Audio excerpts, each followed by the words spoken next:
There's something special about Ocarina of Time. You know it, I know it, and the millions of players who consider it one of the greatest games ever made know it. But here's the question. Why? Why does a game from 1998 still resonate so deeply with players today? Why do people who first played it as children still get emotional thinking about certain moments? Why has Ocarina of Time maintained its reputation as not just a great Zelda game, but one of the most important video games ever created? The easy answer is that it's well designed, influential, and was groundbreaking for its time, but that's not enough. Plenty of technically impressive, historically important games are respected, but not loved. Ocarina of Time is different. It's personal. It's the game that defined childhoods, that taught players what adventure meant, that created memories so vivid they feel like real experiences from our actual lives. Today, we're diving into exactly why you love Ocarina of Time, examining not just what makes it great from a design perspective, but what makes it emotionally resonant, nostalgically powerful, and genuinely magical in ways that transcend typical game analysis. The perfect first impression. Ocarina of Time doesn't waste time getting you invested. The opening sequence with Navi searching for Link while Ganondorf rides toward Hyrule Castle in your nightmare immediately establishes mystery and impending danger.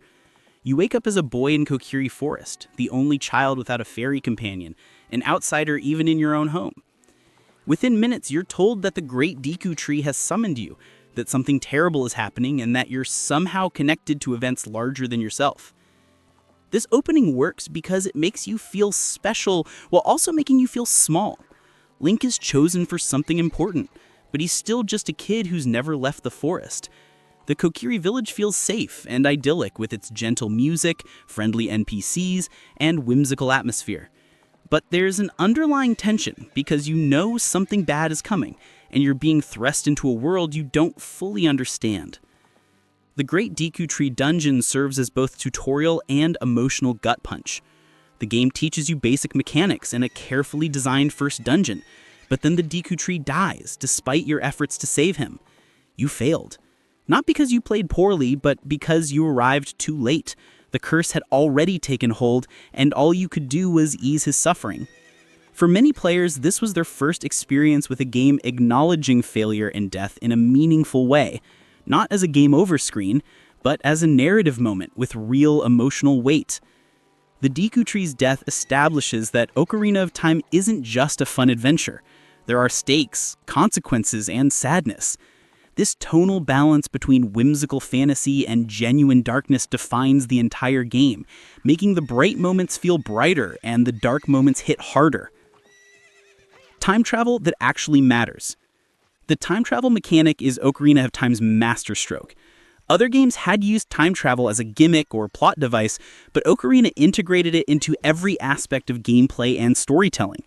Pulling the Master Sword and suddenly being 7 years older, emerging into Hyrule overrun by monsters and darkness, is one of gaming's most shocking and effective moments. The genius is in how the time travel makes you feel.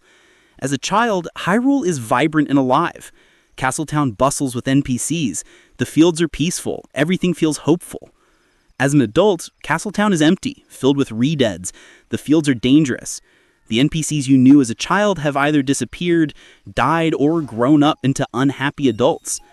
The world changed while you were gone, and you missed 7 years of your life in what felt like an instant. This creates genuine emotional investment in fixing the timeline. You're not just fighting Ganondorf because he's the villain, you're fighting to restore the Hyrule you remember, to save the people you cared about, to undo the damage that happened because you pulled that sword and couldn't stop Ganondorf's rise to power. The time travel makes you feel responsible for Hyrule's fate in a way that simple hero's journey narratives don't achieve. The mechanic also creates fascinating gameplay possibilities. Puzzles require switching between time periods. Dungeons have sections you can only complete as a child or adult. NPCs have different dialogue depending on when you talk to them, creating a sense that the world exists independently of your presence. Planting magic beans as a child and finding grown platforms as an adult feels magical because you're witnessing cause and effect across 7 years. But beyond mechanics, the time travel is emotionally resonant because it's a metaphor for growing up. As a child, the world seems large and full of wonder. As an adult, you have power and freedom, but you've also lost innocence, and the world feels darker. You can't go back to being a child permanently. Once you've pulled the Master Sword, you know too much. This theme of loss and responsibility through growing up resonates because it mirrors real life, making Ocarina of Time feel personal and meaningful beyond typical game narratives. A world that feels alive. Hyrule in Ocarina of Time doesn't feel like a series of game levels. It feels like a place. Hyrule Field opens up before you the first time you leave Kokiri Forest, vast and intimidating, with Hyrule Castle visible in the distance and different regions branching off in every direction. This was many players' first experience with a true 3D open world, and this sense of scale and freedom was breathtaking. But what makes Hyrule feel alive isn't just its size, it's the details. Day and night cycles change the world's atmosphere and which NPCs are present. Different regions have distinct environmental themes and music. Side quests involve helping individual characters with personal problems, not just generic fetch quests.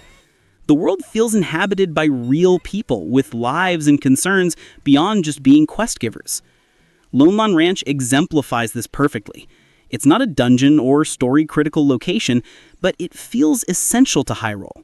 You meet Malon and Talon, learn about their lives and struggles with Ingo, and can play games, learn songs, and eventually obtain Epona.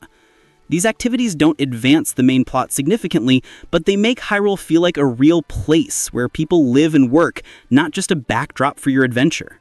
The NPCs, despite being simple by modern standards, have personality. The running man who's always training, Granny who tells stories about the past, the crazy mask salesman with his unsettling smile, the Gerudo who capture you if you enter their valley without permission. These characters stick in memory because they feel like inhabitants of Hyrule rather than obvious game mechanics. Even enemy placement contributes to world building. Stalfos appear at night in Hyrule Field, making nighttime genuinely dangerous and creating a reason to plan travel carefully. Different regions have thematically appropriate enemies that fit their environments. The world has internal logic and consistency that makes it feel cohesive rather than randomly assembled. The dungeons that defined a generation. Ocarina of Time's dungeons are masterclasses in 3D level design, and each one is memorable for different reasons. The Forest Temple introduces adult dungeons with twisted hallways and that haunting music. The Fire Temple tests your understanding of time mechanics and navigation in a hostile environment. The Water Temple, controversial as it is, demands spatial reasoning and systematic thinking that stuck with players long after completion, even if those memories are tinged with frustration. What makes these dungeons special is how they teach you to think in 3 dimensions. Previous Zelda games were top-down 2D, which is fundamentally different from navigating 3D spaces.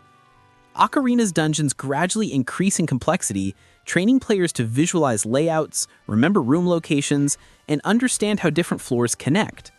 The dungeons respect player intelligence by trusting them to figure out puzzles through observation and experimentation, rather than explicit instructions. Each dungeon also has a distinct identity and atmosphere. The Shadow Temple is genuinely creepy, with its invisible walls, torture chambers, and the haunting message, Shadow Temple. Here is gathered Ganon's magic power, source of his evil magic. You who swear fealty to evil, proceed. The Spirit Temple's dual structure, where you complete half as a child and half as an adult, perfectly demonstrates the time travel mechanic while creating satisfying payoff when you return to areas you couldn't fully explore earlier. The boss fights are equally memorable. King Dodongo teaches you the importance of waiting for openings and using items creatively. Phantom Ganon introduces fake-out attacks and pattern recognition. Volvakia is visually spectacular, forcing you to fight a massive dragon in a cramped arena. And Twin Rova is mechanically unique, requiring you to use the Mirror Shield in ways no other fight demands. Each boss feels like a culmination of the dungeon's themes and mechanics, serving as a test of everything you've learned. The music that lives forever. Koji Kondo's soundtrack for Ocarina of Time is inseparable from the game's emotional impact.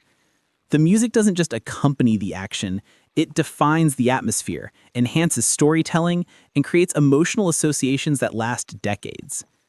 Hearing Zelda's lullaby immediately evokes feelings of nostalgia and warmth. Gerudo Valley makes you want to explore and take on challenges. The Song of Storms is permanently etched into gaming consciousness. The ocarina itself as a gameplay mechanic transforms music from passive background element to active tool. Learning songs and playing them at appropriate moments makes you feel like you're genuinely wielding magic. The C button inputs for each song become muscle memory, so even years later, players can recall the button combinations for Zelda's Lullaby or Epona song without thinking. Each region's theme perfectly captures its character. Kokiri Forest feels innocent and playful. Kakariko Village feels warm and peaceful. The Lost Woods is mysterious and slightly unsettling. Hyrule Field's theme is adventurous and grand, making you feel like a hero on an important quest. And the shift to darker, more ominous themes in the adult timeline reinforces how much the world has changed. The dungeon music is equally important. The Fire Temple's chanting creates an oppressive, ancient atmosphere. The Water Temple's echoing ambiance makes the dungeon feel vast and submerged. The Forest Temple's dissonant strings and off-kilter melody create genuine unease. The music doesn't just accompany gameplay, it actively contributes to emotional experience and memory formation. The characters you actually care about. Despite limited dialogue and relatively simple characterizations by modern standards, Ocarina of Time's characters are deeply memorable. This is partially due to strong design and animation, but also because the game gives characters meaningful roles and emotional moments that make them feel important. Zelda herself transforms throughout the game. As a child, she's a princess with visions of doom trying desperately to stop Ganondorf, but nobody believes her except Link. Her desperation and frustration come through despite minimal dialogue. As Sheik, she becomes mysterious and distant, burdened by survival and guilt over Hyrule's fate. The reveal that Sheik was Zelda all along reframes every interaction, making you realize she's been guiding and helping you while carrying tremendous guilt. Saria represents childhood innocence and the home you can never truly return to. She's your best friend in Kokiri Forest, but when you become an adult, she's frozen in time as a child while you've grown up. The moment you meet her in the Forest Temple, now a sage bearing responsibility she never asked for, is genuinely bittersweet. She's proud of you, but also recognizing that you're no longer the childhood friend she knew. Even Navi, often maligned for, "Hey, listen," becomes endearing through the journey. She's your constant companion, genuinely trying to help even if her interruptions are sometimes annoying. The ending, where Navi flies away without explanation, hits harder than it should because she's been with you the entire time. Her departure symbolizes the end of your adventure, and perhaps the end of childhood itself. The sages, once awakened, feel like people you've helped and befriended, rather than quest objectives. Darunia's joy at hearing music, his concern for his people, and his eventual sacrifice make him memorable. Ruto's character arc from bratty princess to responsible leader gives her depth. Each sage represents both a dungeon conquered and a relationship formed. The ending that stays with you. Ocarina of Time's ending is perfect because it's bittersweet. You defeat Ganondorf, seal him away, and save Hyrule. Zelda uses the Ocarina of Time to send you back to your childhood, restoring the timeline and preventing Ganondorf's rise to power. You succeeded. Hyrule is saved. But it costs you everything. You're sent back to being a child before you pulled the Master Sword, before you became the hero of time. The 7 years you experienced never happened for anyone but you. The friendships you formed as an adult don't exist. The victories you achieved are erased. You have memories of a timeline that no longer exists, experiences nobody else remembers, relationships that never were. The final shot of young Link approaching young Zelda in her garden, presumably to warn her about Ganondorf before events spiral out of control, is devastating. Because you understand what he's lost. He saved the world but lost his place in it. He grew up, experienced triumph and tragedy, formed bonds and faced darkness, and then all of it was undone.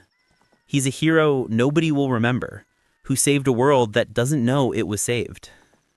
This ending resonates because it's about sacrifice and the cost of heroism. Link doesn't get a triumphant celebration or public recognition. He gets to preserve innocence by surrendering his own. It's emotionally complex in a way that game endings rarely attempt, let alone achieve successfully. The ending also works because it trusts players to understand what it means.